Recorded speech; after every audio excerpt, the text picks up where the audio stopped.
Welcome back to Shooting the Gears. I'm Kiyoshin Sakura. And today we have back again, but for the first time for you guys, Mr. Cam Saunders. How you doing, Cam? I'm doing good. How are you? Not bad. I got my coffee. It's early in the morning. Sun's out. I'm Yeah, happy. same here. Only on the weekends though. No coffee during the week. Oh, mine's a daily. I have to. That's my thing. I get my coffee. Yeah, I'm on the train. That's my yeah. treat for the week. But Oh I make shit. it at home, Nice. so I don't go buy coffee. Okay. I Yeah, went that the shit's too expensive. dude. It's insane. It's $4 for a small coffee at Dunkin' Donuts Hmm. now. I'm like, no, I'm good. I'll Hmm. just $8. I go $10. I go get a pound. I'm good. Yeah, Uh, make it at home. so something I started doing recently is video. So if anybody Hmm. watches it on YouTube, that um the F1 cars behind you, that's badass. Yeah. Oh, thank you. Uh, I like the shirt. I still I've seen it before, but I still like the shirt. Um, so like I said, I know we did this before, but for them, let's give them a quick rundown on how we met and all that. So we met. Was it in a AATW lobby? Yeah, we got into, well, essentially I got invited from a guy I used to sim race with into the league and hopped in one of those guys and essentially, yeah, met you through it. Met a lot of the other guys on the Asleep at the Wheel sim racing league. I think it's cool how spread out that league is. Like we've got all over the US, we've got some people in like Europe and South America and stuff. It's pretty Australia, I think we have a couple. It's pretty spread Yeah, out. it's Um, it's that's what I love about sim racing. You get to race around people all around the world. I saw another story recently. I think you probably heard of it. There's a kid who was playing and like the kid was slapping laps, but there was this guy who was just sitting on his bumper the whole time and ended up being a pro driver. No clue to who this because they allowed him to go under fake names. Yeah, So they right. don't, so they don't get hounded. But I was like, dude, that's lit. Like that's something cool. Is you could be just two normal Joes. You could be an owner of a company. You could be a pro driver. You can run Yep, into the same life, which is pretty neat. Um, yep. so what was that? GT Sport? Gran Turismo Sport. Yeah, that's what we were on. Had have a good time there. A lot of great racing action and fair and no dirty drivers. Thankfully. Um, so let's see. What really got you into cars? Because I know most of us who play any kind of car games or are into cars in general, Hmm. most of us have played or played some car game. What got you into the automotive scene?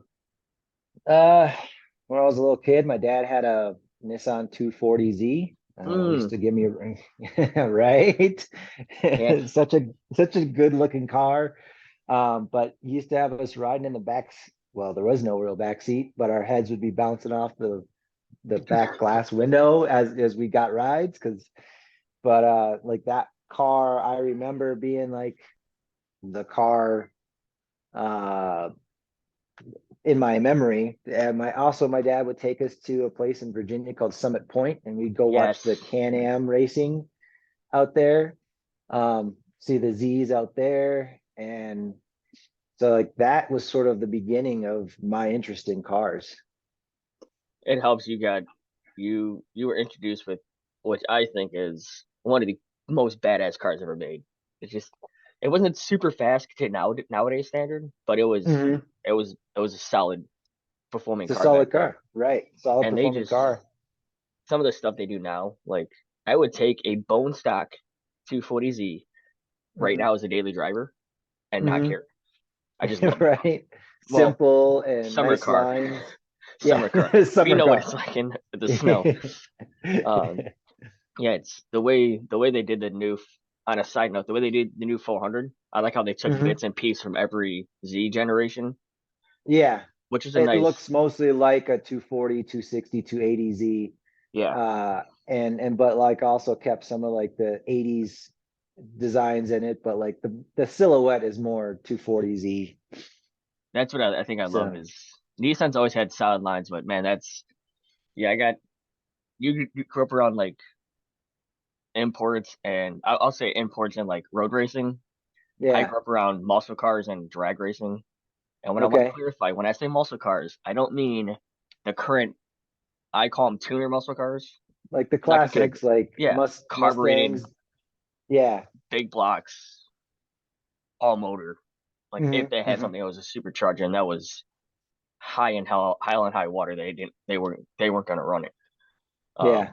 But yeah, I grew up around like drag race and cars and coffee and like street scene where like some of our like cruise nights, but you Hmm. know, back in the day, our cruise nights now and cruise nights then are just completely different.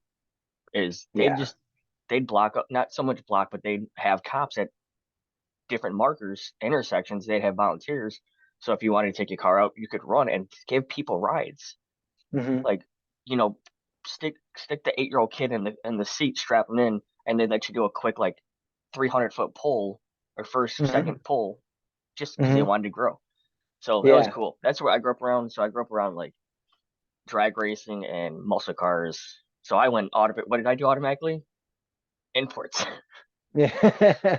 My dad's like, why do you like imports, dude? I'm like, well, what do we grow up around?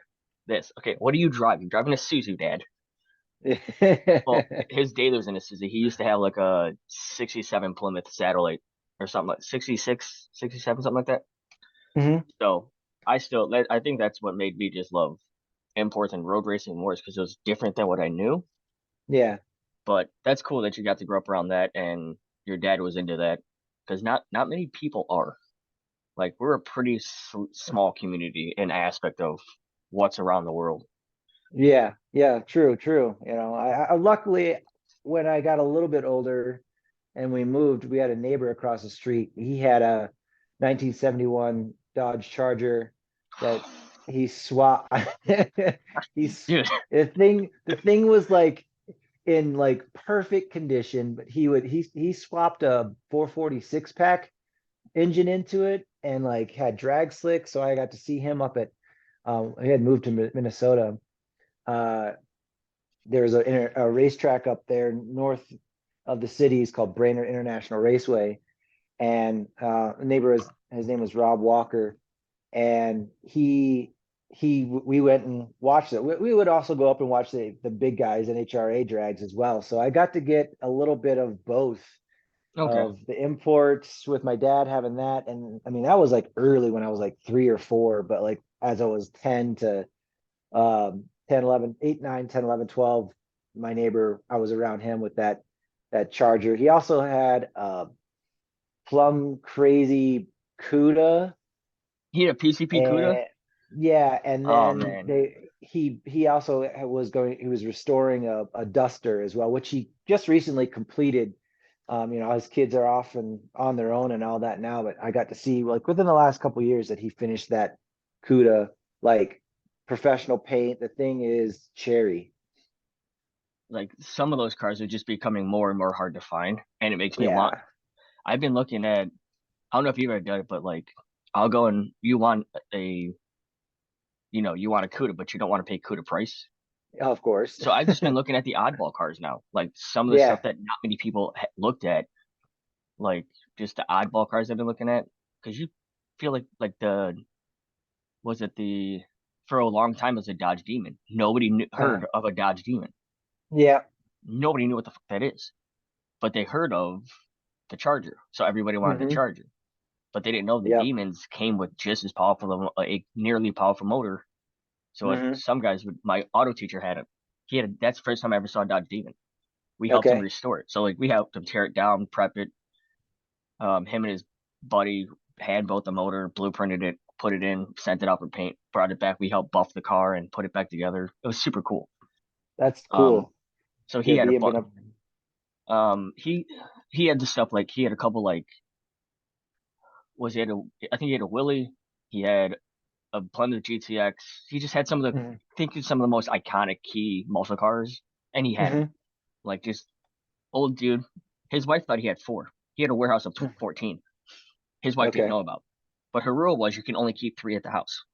She has the perfect car. He goes, Yeah. fine. So she they would go down as couples and to like Route 66 Speedway, a dragway, Yeah. and Yeah. they would each run a car. So for years, like he used to do like semi-pro and pro drag racing. Hmm. Um, but yeah, speaking of the car down the street, like what you grew up around, there's a guy around the corner that's got a Cobra kit car, like Yeah. a Shelby Cobra, Shelby Cobra kit car. Yeah. bro. Then he's got a built Evo. His neighbor's got a built Cage Forester. Oh gosh. Like he drives around a diesel 2500 Ram or Chevy, and then Yeah. one his daily's a Tundra, like a loaded Tundra. Dudes, like they do all their own work, so it's like it's pretty neat. So I have no idea what the hell he does for a living, but you'll Yeah. see him give kids in the neighborhood a ride in the car when he has the Yeah. shell on, but he'll just take it out Yeah. naked, just the cage. Yeah. Just the I'm like, cage. you're a maniac, sir. But it's cool. Get. It helps growing up around the automotive scene where you get the bits and pieces. I feel like Hmm. really opens it up because I feel like for years, especially when we were younger, you're a little older than I am, I think, but not much. But when we were younger, like if you were in drag racing for the most part, you spent your time in on that side. You didn't really. Yeah. Now it's more social media. It helps like the last probably 20 years, Yeah. 15 years. I Definitely. think it's growing up just because tracks are closing down. So now we're having to run drag and drift events. We're having to run Hmm. drift and circuit racing events. Like, Yeah. you ever heard of grid life? I think I mentioned before, like grid life. Yeah. So We've got a couple that come out here. I would like to get to one of them, but other events have arisen, so I choose those over that because sometimes I hear the crowd can get a little crazy and it gets a little busy, and the the yeah, the Colorado one when they went there, it was a little rowdy. Um, yeah, but a lot of times that's at like 10, 11 o'clock at night. So during the day, it's yeah. everybody's super friendly, family friendly. A lot of the drivers themselves, they bring out their family and kids. Hmm. So, like a lot of times you'll end up just meeting like a pro driver. There's a guy in there. I'm just gonna stick one like there's a Honda driver. Hmm. One of his buddies brings his whole family out. So like his wife and kids helping him on the car and stuff. But when he's racing or at night, they'll just go in the trailer because they bring like RVs Yeah, and yeah. They got those transporters so they can just hang out there. and I call bullshit on grassroots. Once you have a camper and an RV, like you are talking a RV, like a Yeah, yeah. hauler, you're not That's not grassroots grass. anymore. Yeah, that's you know they're hustling to try and make all the ends meet. That's for sure. And don't get me wrong, I think it's cool. I just think it kind of draws a line at when you have a $500,000 setup, you're kind of not a Yeah, grassroots. Like I think you're in the pro am level. Like right. as far as You're your you're top working with drivers, sponsors to pay yeah, this and pay entry fees and all that stuff. You just got to get there. Yeah. It it's nuts, man. yeah, Um, it is. say because you're not far from PPIR, right? You're like as far as Yes, like yeah, I'm 40 minutes, 35, 40 minutes to Pikes Peak International Raceway. dude, that's got to be awesome. Have you ever gone to see the hill Um, climb? I have not seen the hill climb. It's been something I've been wanting to do. Um, just trying to figure out how to do it. I know, like they I've got one friend that says you got to camp and you got to go up to like Devil's Playground and hang out there and watch. But it's like if you go up there, they let you go up there at like 2 o'clock in the morning, And and you're you have to done for the stay day. there. And you're staying there for the whole day. So you bring your food, you bring everything up there to park and sit and watch all the cars come up. Now, the last couple years, um, it's well, with the exception of this 2023 year, it snowed or it was foggy or rainy. That's what I So heard. It was if you're up miserable. there, it's could be miserable. So, but you could stand at the start line. There's food vendors and merchandise vendors, and you get to see all the cars leave, and you can leave at the same time. Like you're not stuck there. So I kind of want to do both.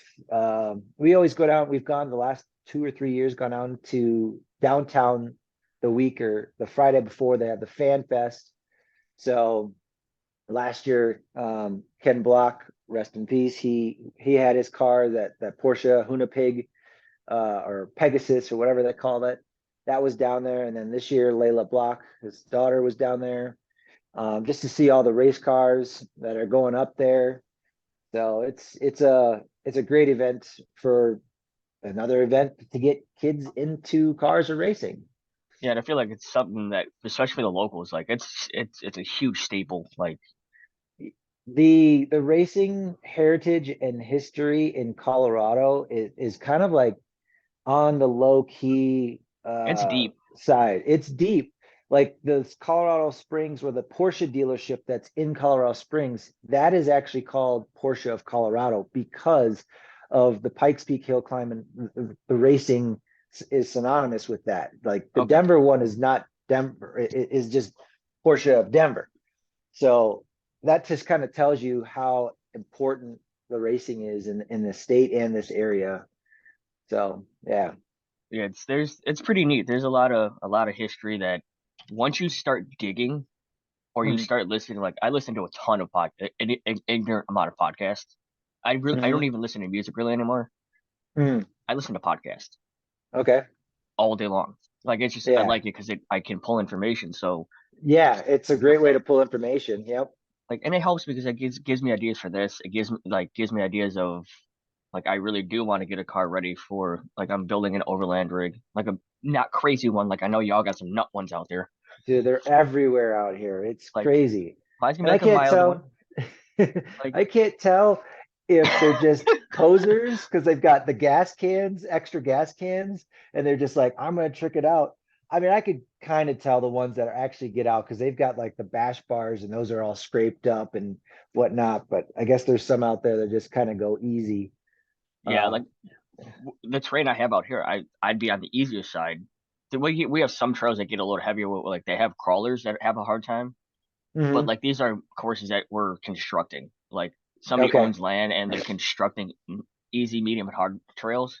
Oh, okay. So like it's That's cool pretty where cool. we can get the experience. They sucks because it's an hour and a half away, but that's what it is. But like Right. yeah, I mean, hour and a half ain't that bad. If you get up and leave the house by like 6 or 6:37, you're there by 8. You can have a full day and drive, or even a half day and drive back if you don't break anything. yeah, I stay on the easy side because I have the daily drive mine. So like yeah, I'll get Yeah. ideas for like off road like overland rigs and camping ideas to like autocross and stuff. Just different podcasts I listen to. Well, one of Mhm. them was I didn't know. I think it's Chicago had the first ever road race in America, and it was from Mm. Chicago to Elmhurst, and it Okay. took them like 10 hours. Their average speed was like 11 miles an hour. It was horrible. Oh I man. think it was back. I'm gonna be super wrong. It was like the 30s, the 20s or 30s or something, like way Okay. back, like Way back. over 800 years ago. Okay. So we're gonna recreate it. There's a Cars and Coffee group that runs out of Oak Park. They're Hmm. gonna recreate that from the starting point in Chicago, and they're gonna rally it as like a whole car group. They're gonna rally and Okay. recreate that same course to the Oh, best of their sweet. ability because I think almost all those same roads exist. But Mm. yeah, it's stuff like that. Like I didn't know that. I never knew that. I had never known Yeah. that. I've lived here for 33 years. But it's cool. Like you don't realize the history unless you, like you said, you grew up around it, or you were taught Yeah. it, or you Yep. spend days researching. But I think that's a pretty damn kick-ass way to get involved in automotive scene. Like you had one of the coolest cars ever made growing up around for me personally. You got the Hmm. experience of drag and circuit. You live in a state that's got great history. I think that's pretty cool, man. That's a really neat way to get involved I'm and I'm be I'm taught. I'm lucky to be here. I found my way to Colorado, and because it's the place I was before. Well, it was Hawaii for all of all places. There's Oh man, no, yeah, I know that's beautiful beaches and all that stuff, but there is a heavy car scene out there, but there's no racetracks on Oahu. So I is it? we Is there chose any racetracks in any of the islands? Yeah, that's the irony of it all. Like Maui, Big Island, Kauai, those are the main other three islands. They all have a drag strip or some sort of a track. I think Big Island has two of them because it's so big. So you've got all those drag strips or whatever on those tracks, but like Oahu, where all the military are, because you got a bunch of young military or car guys, there's no Definitely. track there. So it just winds up breeding a ground of street racing, and I'm fine with incriminating myself. I was part of that. I'm still kind of part of that. It's still that to Hey, me that Hawaii statue's grassroots over, side. man. Yeah, yeah. But being in Colorado, it's got the best of everything. Um, and I love being here. So, That's fantastic, man. That's really neat, I think. So I know you like to tinker. I know mhm. you. For those who don't know, I got to learn this last time. You have your own company. Yes, my brother and I own and operate an appliance repair company, and So that's I think that's pretty cool. Um, so I feel like it. I don't want to say it gives you more time, but it gives you a little bit of your freedom, so to speak. I know you're probably yeah. stupid busy. But I know you like to tinker, so you like to fix stuff. You like to travel.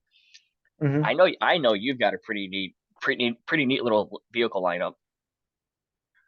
Yeah, I So mean, what's your lineup for these people that don't know? Because I think it's pretty cool. my my daily driver is 2015 Ram 1500.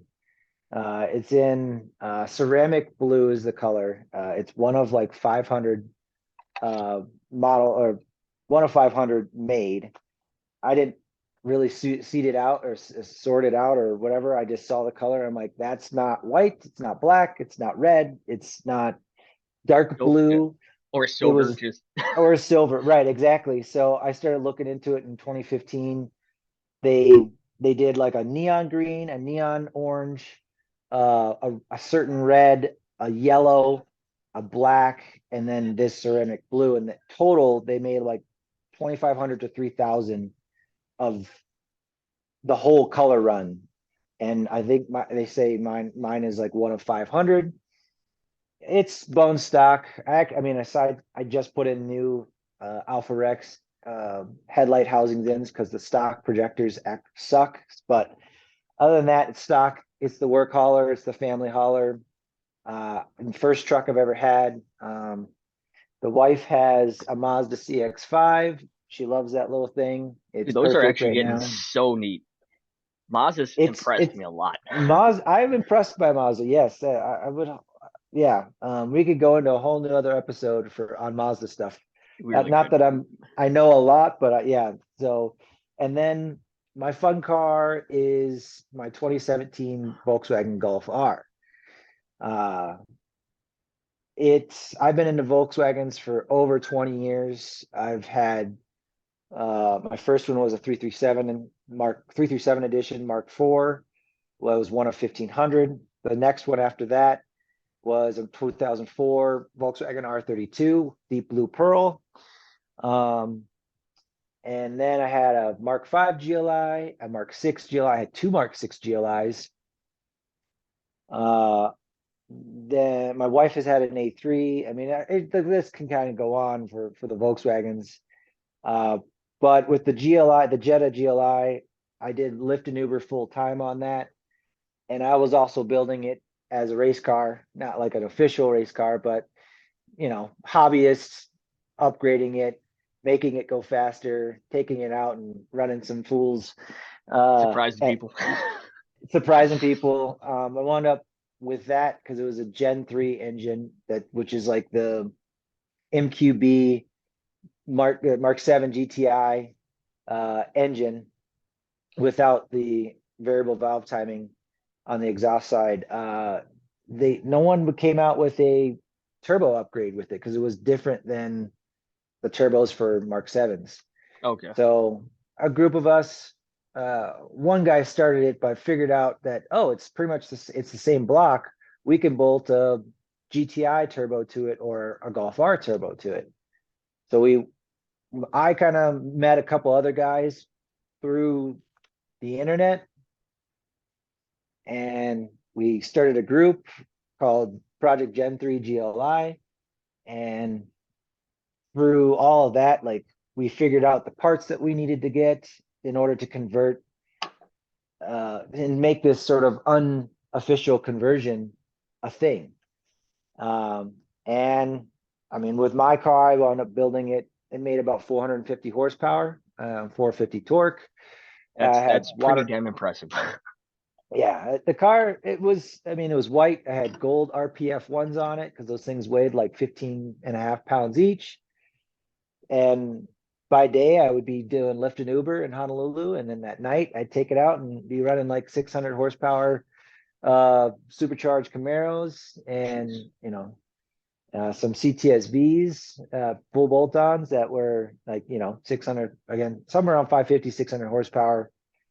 Hanging with them or beating them, and opened some eyes. And it kind of was like limited because there was no tuning option to go past with that new turbo. So we were using like a off the shelf stage two, and then I would use JB4, which is a piggyback that uh, would allow me to up the fueling and up the boost on top, or they called stacking, on top of the off the shelf tune.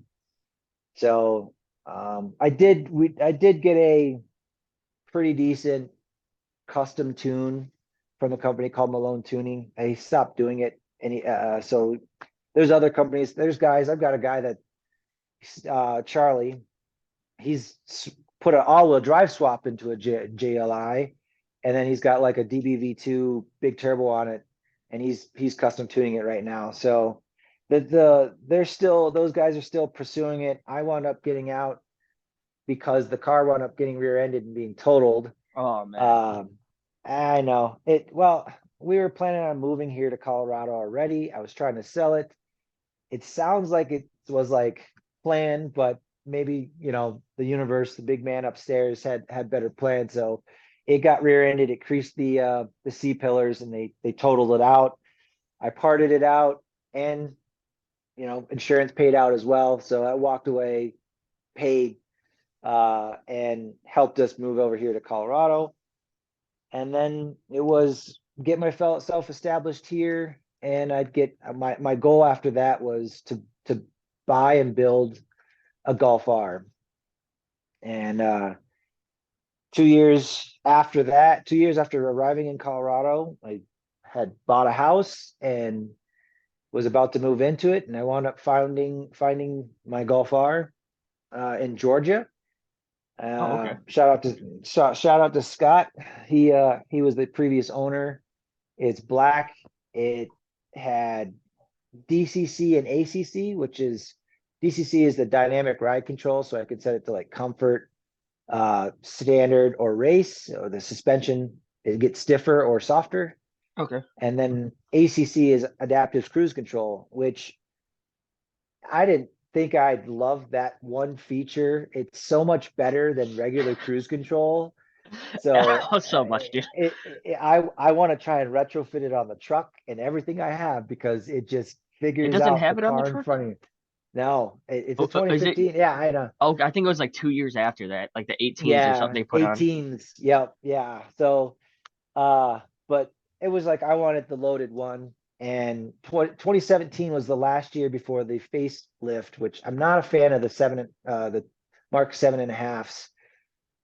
Which one's The that look like? 2017s, yeah, the 2017s kind of have a bumper that, I mean, I'm not a huge, I'm a Star Wars fan, but not like super huge. The front end looks like Vader's Oh yeah. Okay. yeah, so it looks just menacing to me. So I got it in black because I was like, I want a black car, and I know everybody says don't buy a black car, but it's a They're small so. eggshell car. It looks so good clean. They Right, just can't be exactly. kept clean. Yeah, exactly. Like I still need to take the time to do a two-step paint correction and ceramic coating. There's some paint chips here and there. But I mean, you when yeah, you drive the car, it's gonna or the car is driven, it's gonna happen. But when you have that first nick, that yeah, first chip, that first scratch, you're like, now I can yeah. drive this car. But it came with that stuff. Like there was a scratch on the passenger door. There's a scratch. There's chips on the hood. So I'm like, you know what? It's for me. It's not a show car. It's a go out and run it car. Like I Oh, don't need absolutely. to have it hard parked and looking good. It looks good as it on its own. So I got that. The previous owner, he had forged rods and pistons that he had bought and was going to put in the car. And he's like, "Do you want them?" I'm like, "Yeah." He goes, "All right, extra $500." So I got that with it, and that sort of just started the path down building the engine. The snowball. So it snowballed. Yeah. Well, that, and I was about to do a track day, and I was like, "All right, I'm gonna." had the car a few weeks, maybe a month. And the night before, I was like, I'm gonna take it out and kind of like push it hard to see if anything breaks. Because I hadn't really shook it down yet. And it wound up blowing the turbo basically. Oh, Uh, been there. and so yeah, I'm like, well, I'm glad I did it here close to home and not 2 hours away. We were going to a different track. So that's it. A lot of things sort of saved me. So I was like, all right, parked it, started the plan to build it. Got in contact with this a guy named Deloy, um, and he's another guy up in Denver that he's got a Golf R that makes 700-800 horsepower. Uh, Connected up with him to and commissioned him and another place called Performance Porting to build the engine. So I put the car up on jacks and proceeded to disassemble the engine. Now I've done plenty of turbo swaps for the MQB Mark 7 Golfs or Audi S3s. So I knew my way around the engine bay, That is right. The Audi. but Okay.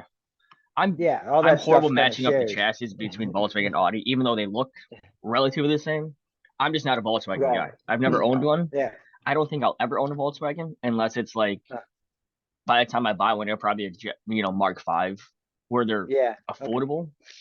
But it's just Hmm. I don't have the space for it because I've got that thing that needs to go to paint, this thing I need to get on the road, that You white thing in got the too many corner I need projects. tires. Yeah, You and get and too many I'm projects. Like my yeah. my motto is one project at a time. Complete one project before you start another. And I know there's plenty of memes out there that they're like, I've got 3 cars sitting home, but I want another project car. I'm like, that's No, I can't relate to that because I stick to one project. I do yeah, it right. It might take me a little longer, but you get it done and you get to enjoy it before starting another project. So lesson out exactly. there to anybody else that's listening, Listen stick to to him. one project and finish it. You'll save a lot less money, and your wife will be a lot more happy that you just have one project at a time. Yep. Like this one behind me, that one just I need tires, brakes, and take it to the DMV to title it or like get new Okay. plates. So that this one's easy. This one Yeah. I've been pushing it off because like I don't need it. I've got a daily driver. But when Okay. I get that running, my cousin's gonna drive it, or I'm gonna drive it and set my Outback so I can do the suspension and all that throughout the winter and take my time. The Okay. bike's easy. I know I really just need a tire. Okay. But if the tire's coming off, I want to do the tire, a chain, fluids, do the whole maintenance package because then I'm done Yeah. for like 3 years. I don't ride 3 or much. I 4 years. ride Right. maybe 500-600 miles a year. Okay. I might ride more now that my schedule changed where like as you know, I was working overnights or like Yeah. I was working second shift, so I wouldn't get home till at the earliest midnight, other times Hmm. 3-4 o'clock in the morning. So you can't really ride. Your Hmm. neighbors in an HOA really don't like when you take a bike that's as loud as a Harley at 4 o'clock in the morning, and I'm like I'm half clutching just trying to keep it rolling so I don't make noise. Yeah. But yeah, no, definitely follow his advice one at a time.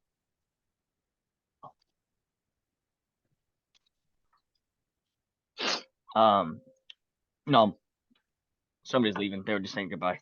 Um, Okay. yeah, no, it's definitely like, yeah, stick to one car at a time. Or if you have Stick to one to, car. make sure they both run. Like that Yeah. one, that one is Yeah. as old as I am, Hmm. so I get an excuse on that. I made a mistake. I didn't. I got the car half apart, and then somebody then told me, "Oh, there's a bad wire inside the harness nobody knows about unless you're a Toyota tech." Oh. So I figured, well, it's a part. I'm just gonna do what I Uh, want. So we'll talk about that another day. But yeah, no, it's definitely it's always fun having projects, but it's more fun when you finish a project. My hmm. rule is if it runs and drives and you're on your last 2 steps, you can drive the car. But say Yeah. you want to swap the bumpers or whatever, like a facelift where it's minor and you can do it in a weekend, then yeah, you can Right. buy a second one because you don't need. You can pull it out, you can pull it in. Yeah. You can pull it out. It drives under its own power. Yeah, that's this one. So Like once you hit that there you point, the legal, you can take it out. You can let somebody, sorry, borrow the car, whatever. go. Sure, but always limit it to, like you said, something affordable. If you don't want to have 5, 6, 7, 8 projects. I don't Yeah. have that space. I've got a 2 car garage. This is it. Yeah. Yeah. So no, that's pretty neat Yeah. though. Like I watched, I looked back to your Instagram and stuff, and some of the stuff you put on Discord, man. That I showed my buddy that, and he goes, "This guy's a fucking maniac," and he had a golf arm till he blew he something blew, Okay. and he's like, "It's you can't get." I guess you guys have like some Volkswagens are weird. They build those motors so weird. Basically, it's like something went wrong with the car, and it was either sell the car or spend 4 grand fixing the car because one piece was $2,000. He's like, I love Okay. Volkswagens. It's not worth it. I need something I can get in and rely on. So he got a Fiesta.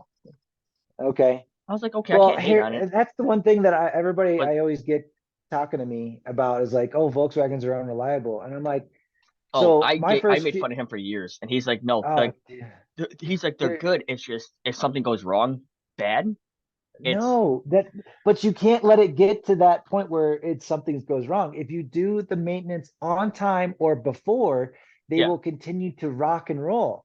Like you have to be mindful. Treat it like you treat your body. Well, I know some people treat their bodies like shit, yeah, like if you do the maintenance and you're listening, like the car will not let you down. And that's what it took, that kind of a car to help me learn, because I had Honda and a Subaru before, and the power steering pump was leaking on the Honda and it took out the alternator. And this was when I was like 16. That put the car in the shop and the dealer, for some reason. I took it to the dealer, but whatever. we're 16, Um, we're stupid. yeah, exactly.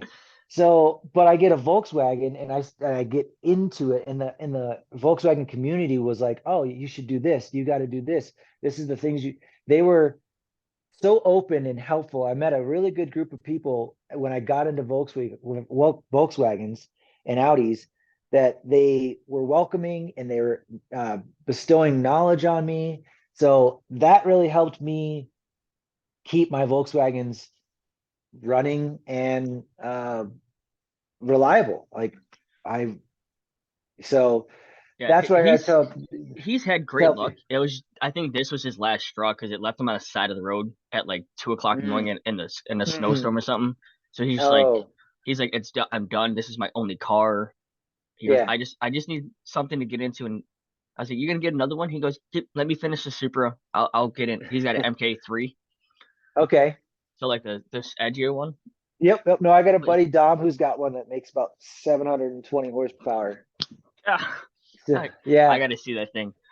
Let's pause here real quick. I'm gonna Okay. head out. We're gonna create a new room. I need to Okay. cap off my coffee, so we'll be right Okay. back, guys. Okay. We'll be right back. Coffee, coffee, coffee.